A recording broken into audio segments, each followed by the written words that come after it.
My name is Reverend Dr. Nina Tumpe. I'd like to invite you to today's service. It is a beautiful day in the city of St. Louis and wherever you are. We enjoy this time of the service, or on this time of the day, whatever time of the day it is for you. This is a time where we come together and we learn some things that will empower us to be whom God has called us to be. That song, Ribbon in the Sky, if you look out into the sky right now, you can see the love of God. That is why we play the music that we play, because it is to take you out of perhaps what you're used to and praise God the whole day long, not just on the Sunday morning. And this is where you learn right now how to use God the whole day. And so the ribbon of the sky is to remind us of the love of God. Our service today will be our statement of being, our praise team, our divine science principles and practice by Reverend Tia Atkins, our call to higher consciousness by Ms. Cheryl Brown and Mr. Peter Williams, our meditation, and our speaker today will be Fulani Ambonise Fitzgerald. She will come and bring the word. For today, our selection, Cheryl Brown and Peter Williams. Then we'll have our offering by Reverend Dr. Howard Denson, our doxology, our divine news by Reverend Dr. Howard Denson, and our closing. So we won't be before you long, but what we will be is informational, uplifting, and filled with love. Let us prepare for our statement of being. You can say it with me. God is all, both invisible and visible. One presence, one mind, one power is all. This one that is all is perfect life, perfect love, and perfect substance. I am an individualized expression of God and ever one with this perfect life, perfect love, and perfect substance.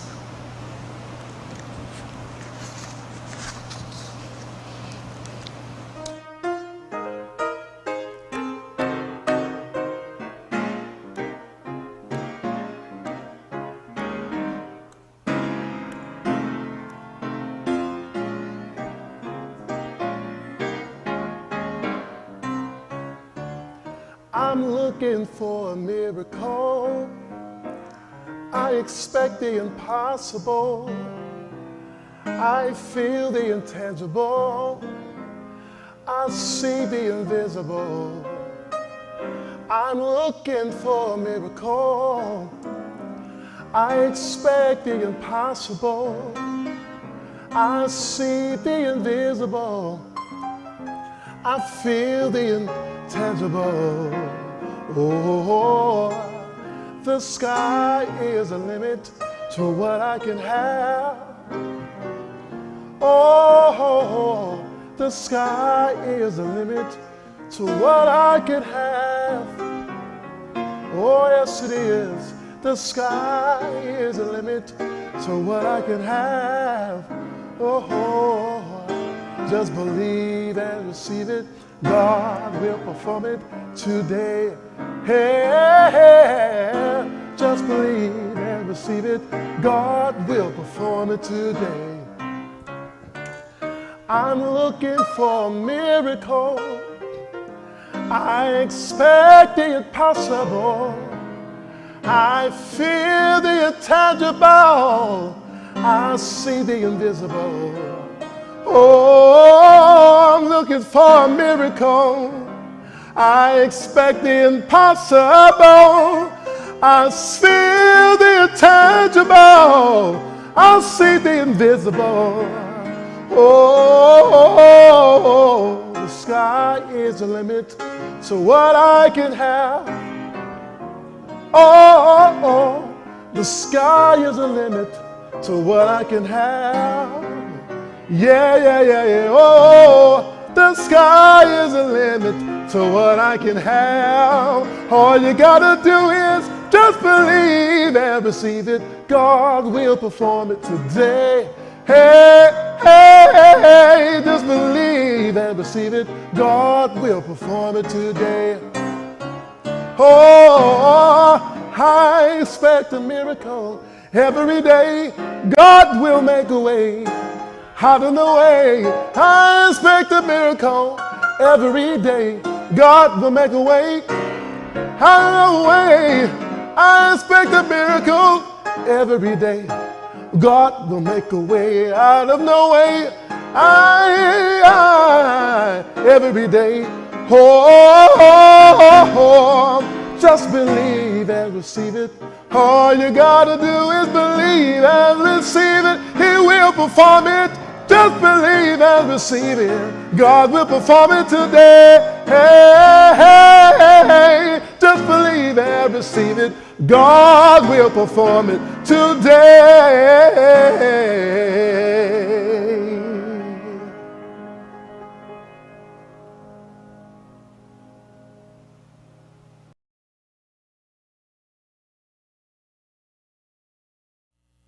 There is a scripture on which we base our pattern of prayer. It's called the Lord's Prayer. And what we must understand about the Lord's Prayer is that that was Jesus speaking to people based on the understanding that they had up until the point where he came to live amongst the people. At that point, Jesus had begun to teach that the Father and I are one.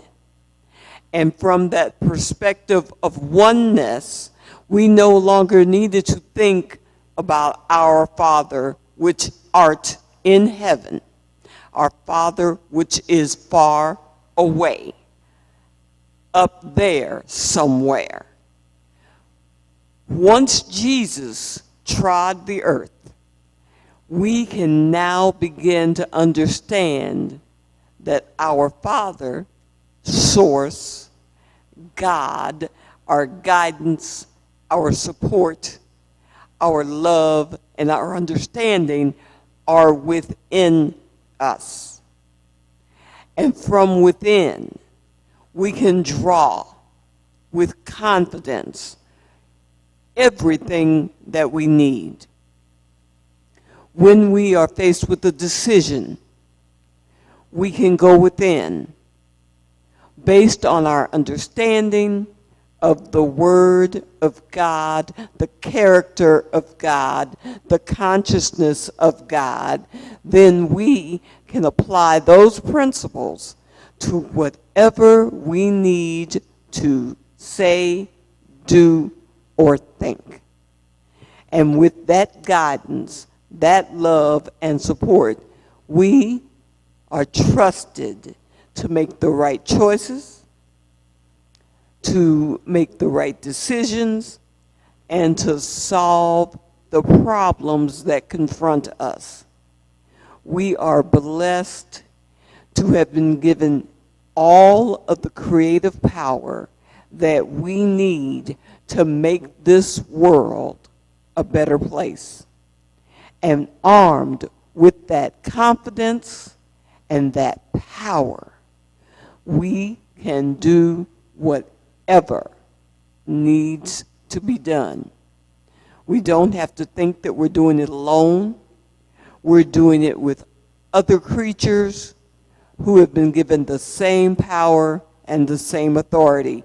We work as a team to do what must be done, and so it is.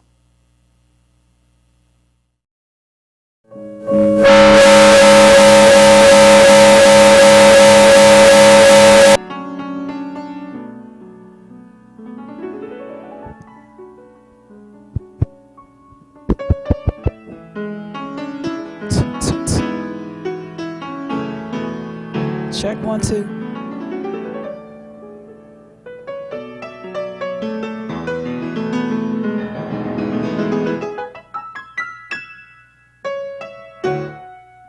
Testing 1, 2.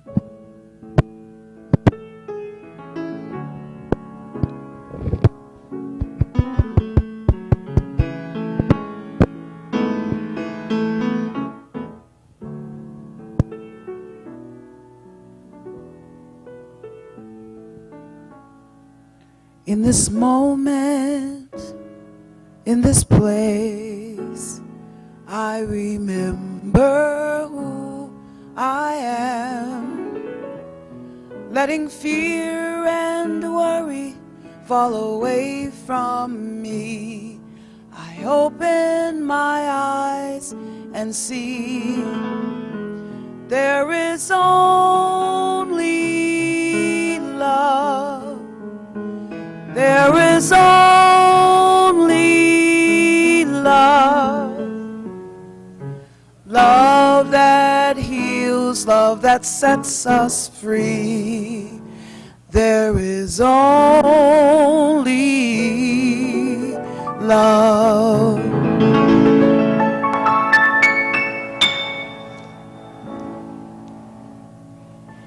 Greetings, fellow Center for Divine Love. We welcome you again today. I will be speaking today. Our theme for the month of July is Saba Saba. Okay, that means we are reflecting on the Nguzo Saba, the 7 principles of Kwanzaa. It's Saba Saba, reflect, reclaim, and rejoice. So what does that mean? So Kwanzaa is a holiday given to us. Dr. Maulana Karanga did come up with the principles for the holiday in 1966. And it was an amalgamation of all of the things, the traditions of the way that he studied a lot of different cultures in Africa and put these principles all together so that we can have something here in this country to ground ourselves as people of African descent. So we like to take time in the middle of the year, as we've spoken about already this month, to reflect on the Nguzo Saba and make sure that we are actually practicing those principles. And we're going to approach it from a spiritual perspective, of course.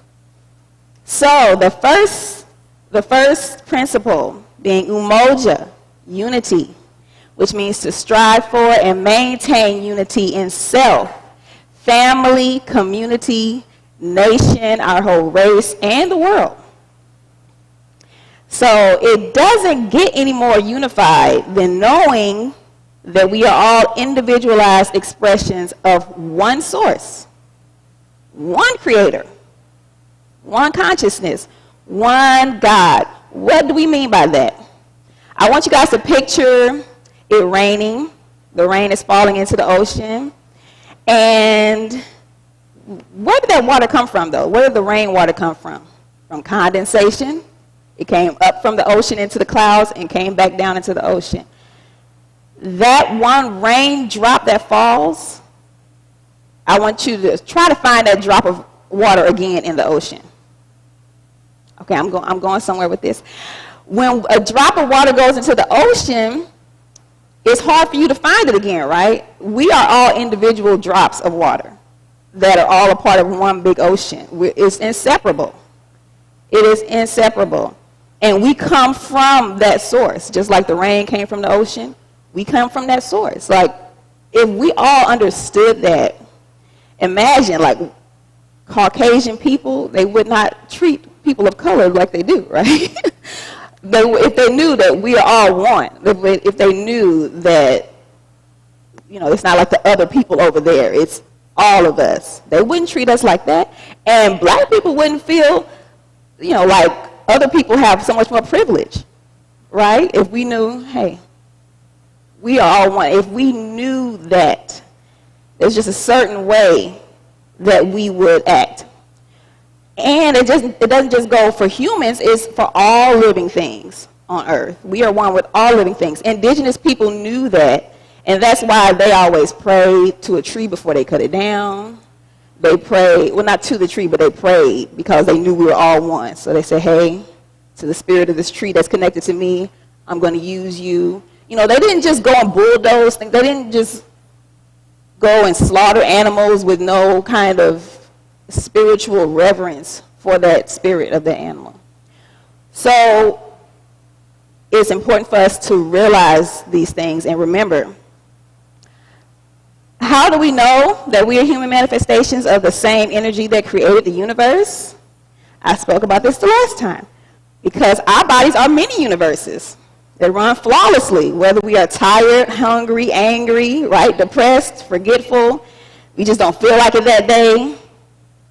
It just goes smoothly. So I just encourage us to really remember that. And then so we go to the next principle, Kujichagulia, self-determination, to define ourselves, name ourselves, create for ourselves, and speak for ourselves instead of being defined, named, created for, and spoken for by others. Now, how are we defining ourselves? That's the question. We define ourselves as what? As women, as men, as black people. Our view is really like me focused. I, me, my, mine. It's our individualized ego that runs our lives. And it has an extremely limited view. It's like looking through a straw. To me, that's why I think, like, look through a little straw, and that's all you can see, and you're focused on you. But if you stop, like, constricting your view, if you take the straw down and see, oh, there's a whole big universe, like a whole big world out here, that gives you a lot of perspective. And I'm going to take you through what's been helping me as far as perspective, as far as not feeling like everything in my life is such a big deal. And I'm not trying to minimize things, too. I'm trying to say we get angry about just a lot of little things. So it would help if we took a step back and saw the broader picture. So 1.3 billion Earths fit inside the sun. We're going to space today, y'all. 1.3 billion Earths fit inside the sun. The sun is one of over 300 billion stars in our one galaxy, the Milky Way, okay? We're most familiar with our one solar system, with the galaxy, with our 8 planets revolving around the sun. So with that one galaxy, then there's 200 billion galaxies in the entire universe. So when we think about that, it makes us kind of be statistically insignificant. If you think about it, like me, myself, and all my perceived issues, it's really statistically insignificant. Like, if we, what I like to do is, if I'm having, some just things annoying me, I say, well, you know what? I'm just spinning on a little ball in the middle of nowhere around the sun. Like, it's really small when you think about it. It is really small. So that's just an exercise I do to put into perspective who I am and not just thinking so much about my little problems in my world. And I'm saying that to say that we are hyper-focused on the world, on the objects of our lives instead of the subject. Okay, and what I mean by that is if I put my attention on that chair right there, I'm the subject, Falami, and I'm looking at the object, the chair. The object in our lives is our human experiences, is our thoughts, our emotions. Okay? We put a lot of identification with that instead of remembering who we are as the conscious awareness of the human experiences we're having, of the thoughts, of the emotions. Who we are, who we really are. Let's go over that. We are pure consciousness. Okay?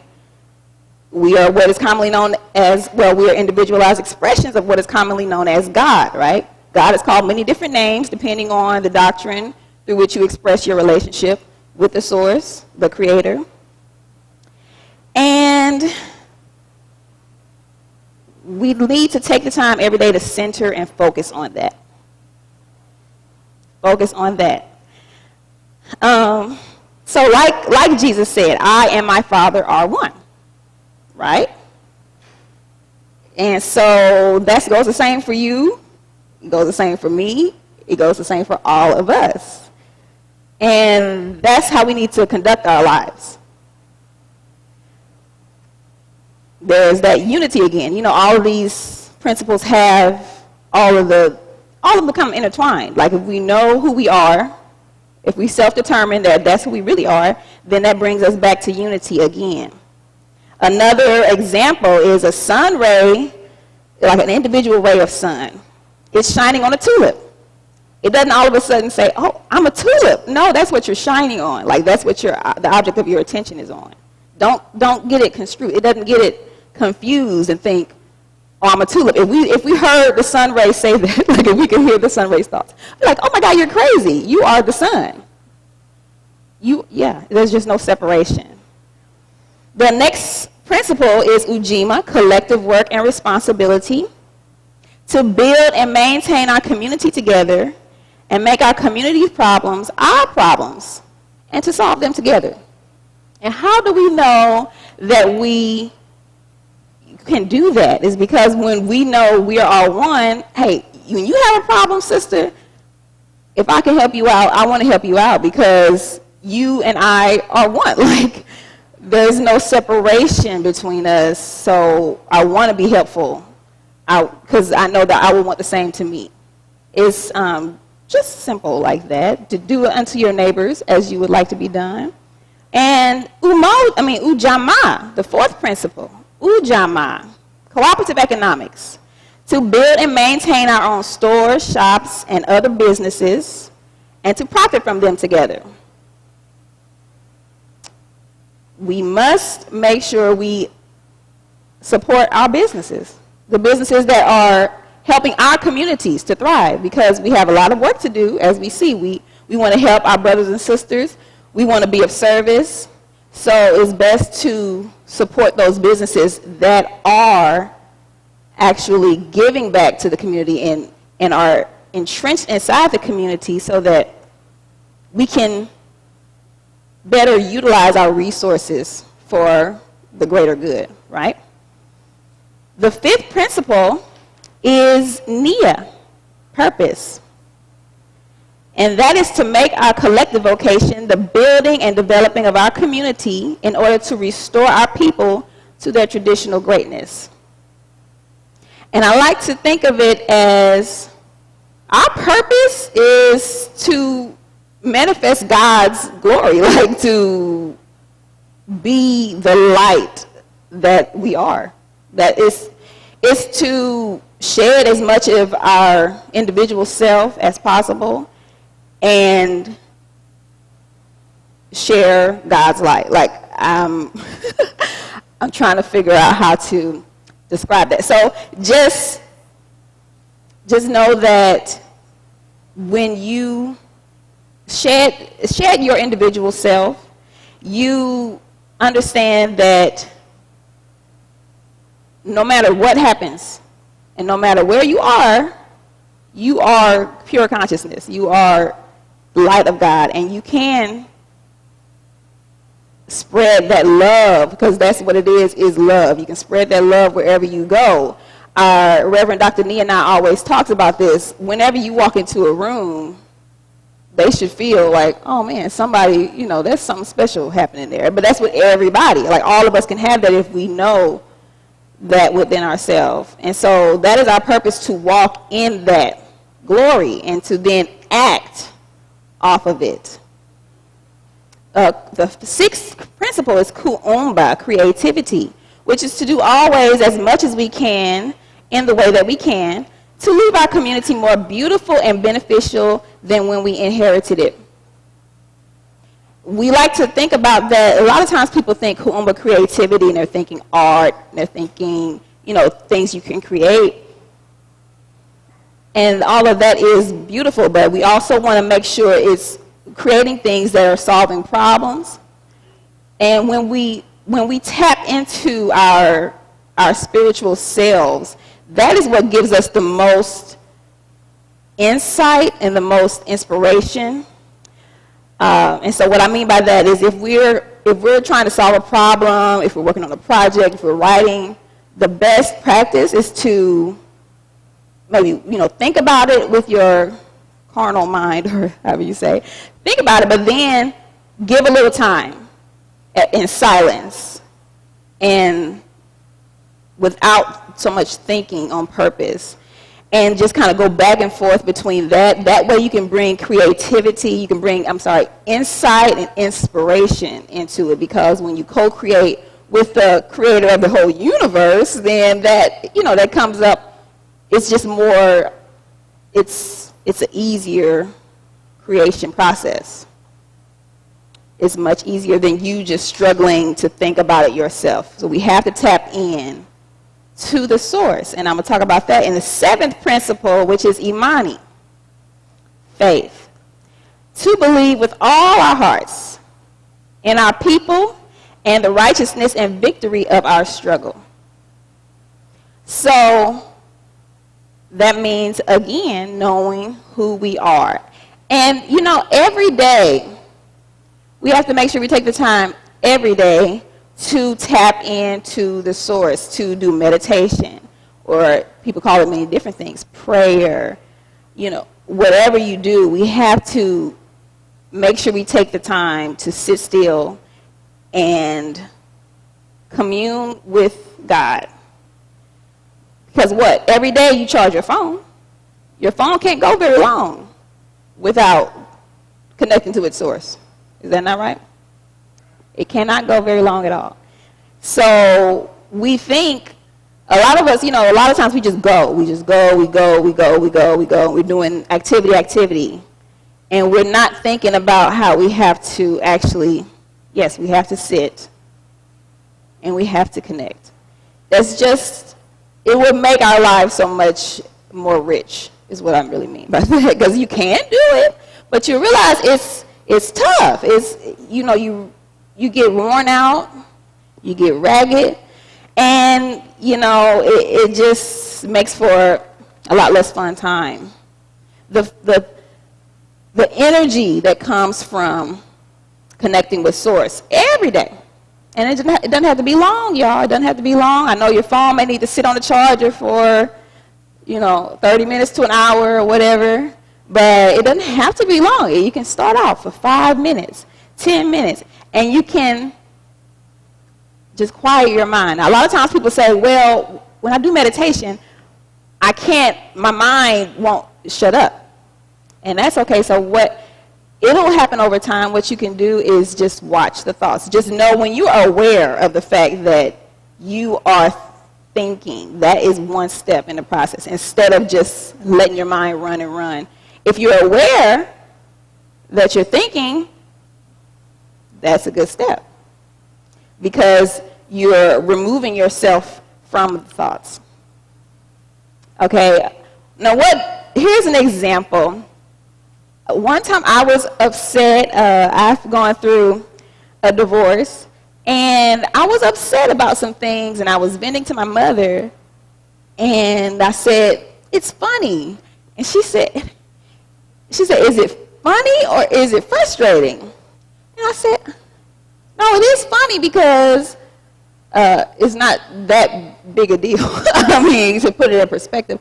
I don't know, I thought that then, but then as I've done more reading, I'm like, I see why I said that, which is because I'm removing myself, like the individual Falami self, from the situation. I know that my higher self, my pure consciousness self knows that everything is all good. Like it's all good. I'm gonna explain some more because I know you look. It's all good. So, it's funny because it just is. It's just a life experience. That's what it is. It's just a life experience. And if I'm totally identified with it and entrenched in it, then no, I don't think it's funny. I find it very frustrating. I'm angry about it. But it really, really is just a life experience. If we take our life experiences and really think about it like that, people say, oh, Earth is just like God's idea of Disney World. Like, this is God coming and making all these different individualized expressions of himself as different people, and we're just having all these different experiences. And what did Jesus say? Be ye in the world, but not of the world. That's what we mean. Like, we're in this world, we're having all these experiences, we're having all these thoughts, and we're having all these emotions, but really it can't touch us. If we really knew our power, it really cannot touch us.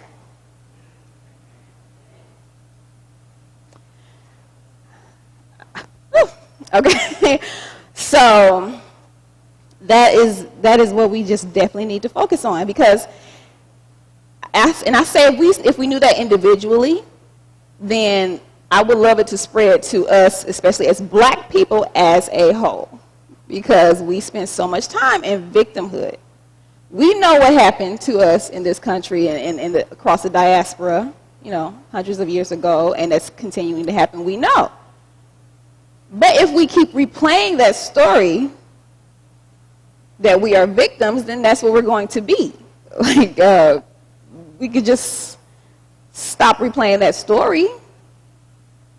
I think we should give that a try. Because there's a lot of movies that keep coming out about slavery, and I understand why.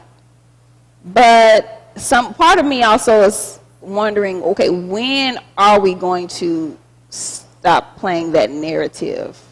Because we're too entrenched in victimhood. So that's just some things that we need to think about, and just watch when we are displaying victimhood mentality. Because when we know that we have all the power, then we would act differently. We wouldn't be killing each other in the streets. We wouldn't, we would be supporting our businesses. We would be creating. We would have all the faith. Because to me, that's what our people must have known while we were going through all of that horror of the past and still now. We must have known, but especially even back then, we must have just known that, oh, this circumstance cannot touch me. That's the only reason why we were able to survive. Because we went through some horrific things, right? And we survived. And our ancestors just must have known that this can't touch me. I am Almighty. An individualized expression of the Almighty. Okay, not as all-powerful, but all-powerful in my own right. Okay, so as we wrap up, we do want to remember again the Nguzo Saba, the 7 principles of Kwanzaa, and we want to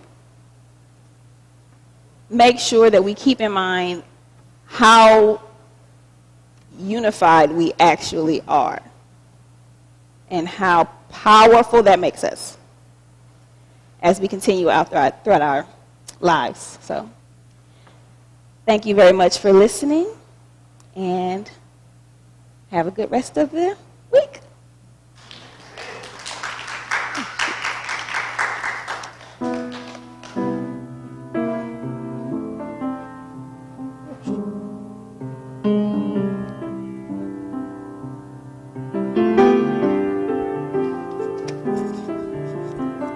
So easy to bear.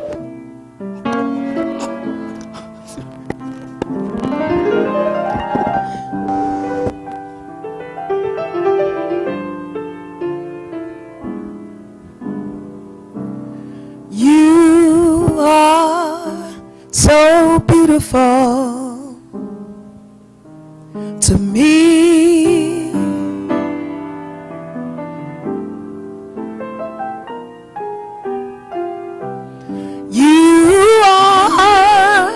so beautiful to me. Can't you see? You're everything I hope for, and everything I need. You are so beautiful to me.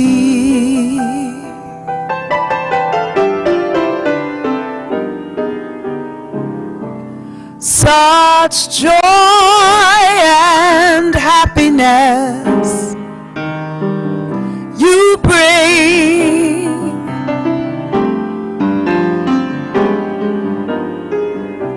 Such joy and happiness you bring, like a tree, a garden light that shines at night. You're everything I need. You are so beautiful to me.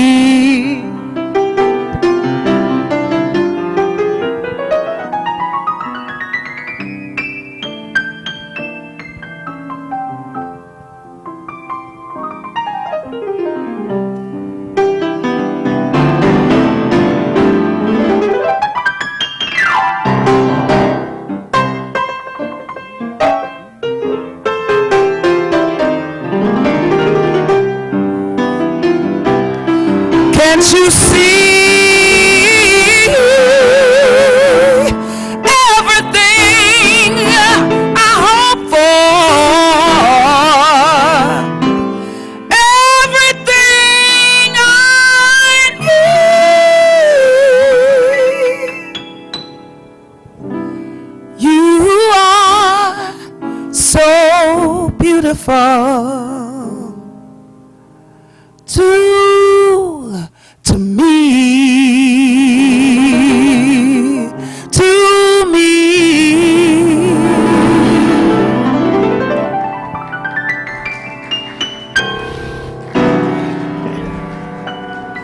Amen.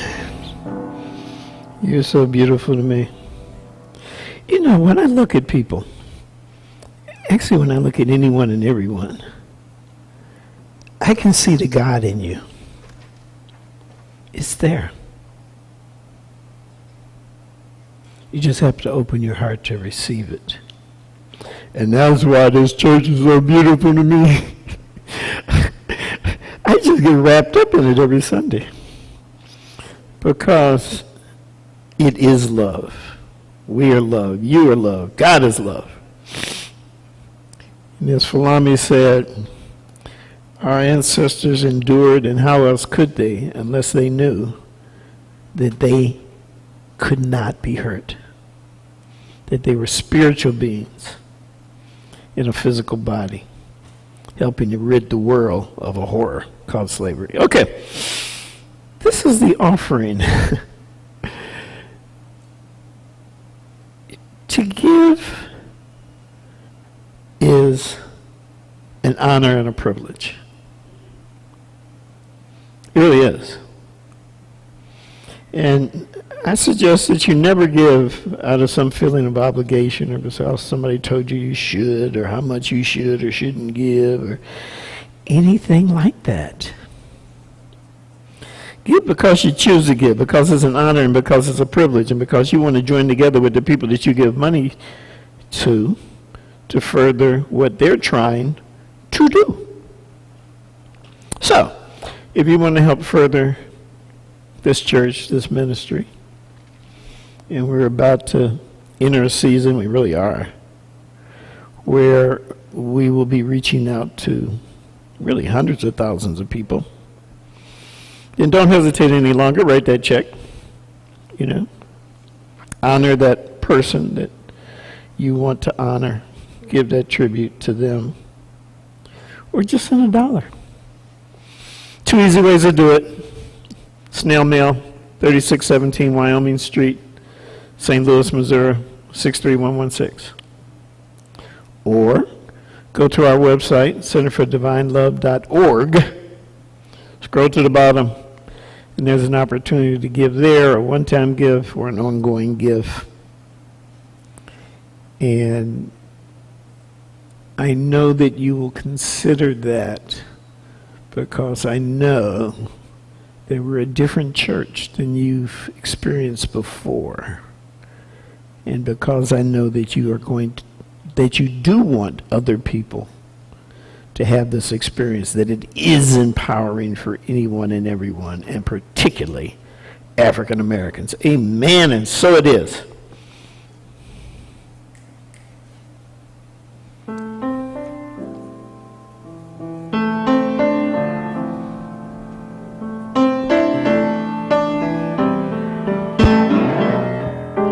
God is my source. God is my power.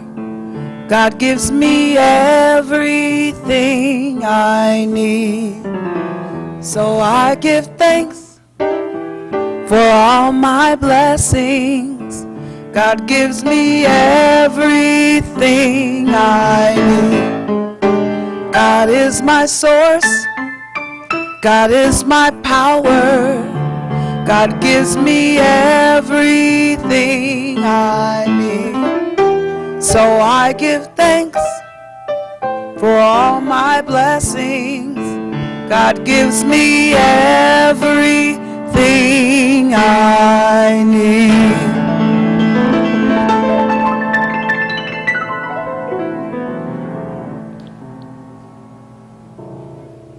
We really are sick and tired of being brutalized by police, including in police stations, when we represent no threat whatsoever. You might have seen the video that's going around now. It's horrific to watch, but there have been hundreds of thousands of those similar experiences during our time in America and our interaction with a police force that doesn't respect us. But here's what I want you to focus on, what I want you to think about. There were two other policemen there, and they did nothing to intercede. Just like how many people were present when we watched George Floyd's life slip away, and they did nothing to intercede. That's called culture. Police think that that's what they do. That no matter what happens, they don't intercede on the part of someone, forgive me for saying it, but most likely black or brown, because it would most likely not be happening to somebody white, because they're valued more than we're valued.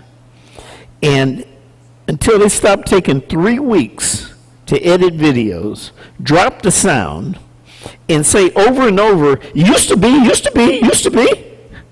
we fired him. Well, he was on the force when he did it.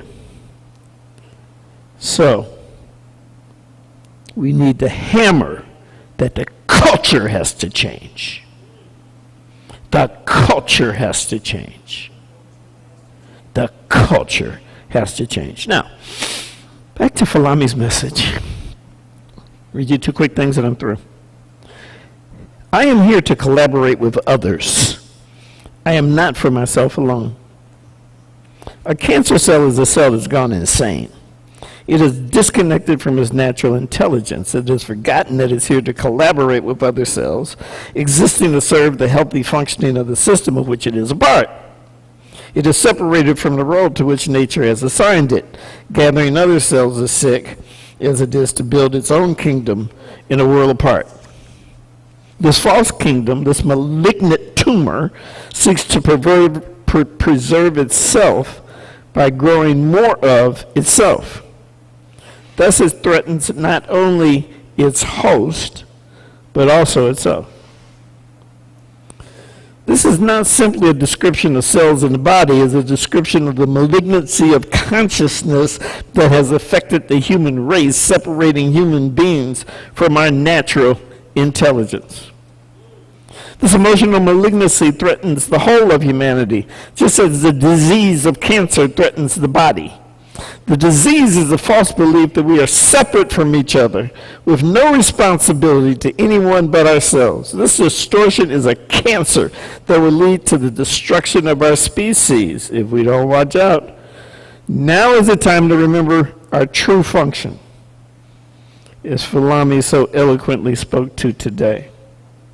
To return to our collaborative mission, working with others in support of the larger reality of which we are all a part. In that way, we will all be healed. You're here to collaborate with others. Finally, may all encounters be holy. Today, I see every encounter as a sacred one, blessing anyone I meet or even think of. May a holy light shine forth from my heart and bless all living things. May my presence on earth be a touchstone for God's love. Just convert the tense to yourself, please. I place my relationships in the hands of God and pray that they be used by Him. May anyone who enters my presence feel the healing balm of peace. May my thoughts and actions extend the love that fills God's heart and mine. Dear God, please use my encounters to increase your love. May they be a blessing on all involved. Amen. May all my encounters be holy, and so it is. And so it is. Thank you for tuning in this week at the Center for Divine Love. We're located at 3617 Wyoming Street in St. Louis, 63116. I must say, Falami, that was a wonderful, powerful message. I ask and I pray that you go through it and you listen to each and every principle she gave, the oneness of God. One of the main things is if we know who we are and whose we are, the power that we will actually have and present will be so wonderful that when you walk into a place, you see God. When you look at one another, you see God. Every time we see one another, we should see the presence of God, because we are the individualized expression of the one. I love it when you said about, laughing at your divorce and people may not understand that, because what she said was that is an experience. Everything that we go through or have gone through in life is an experience. And how we deal with it is our experience. And we are here to try to help us get over perhaps the hurt of the experience that we perhaps have had in our lifetime. Because we can understand that God is love, and that is what we're filled with. Yes, we have many pains and situations that we go through because of this human body. But in pure consciousness, we are love, and eventually we can get back to that state. After going through what we go through, we get back to that state. Thank you again for tuning in.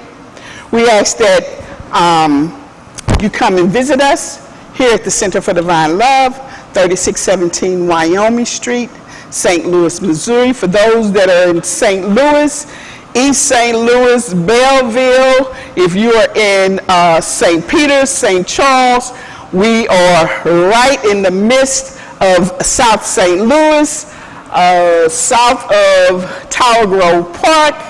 We're easy to find, beautiful, beautiful location, beautiful space. We ask that you come and sit and enjoy this 60 minutes with us, and perhaps another hour afterwards as we prepare our lunch that we have each day. We not only want to feed your soul, but we want to feed your body as well.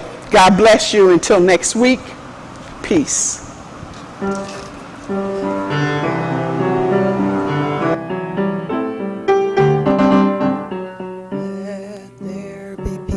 On earth, and let it begin with me. Let there be peace on earth, the peace that was meant to be, with God as creator, family all are we. Let me walk with my family in perfect harmony. Peace began with me, let this be the moment now.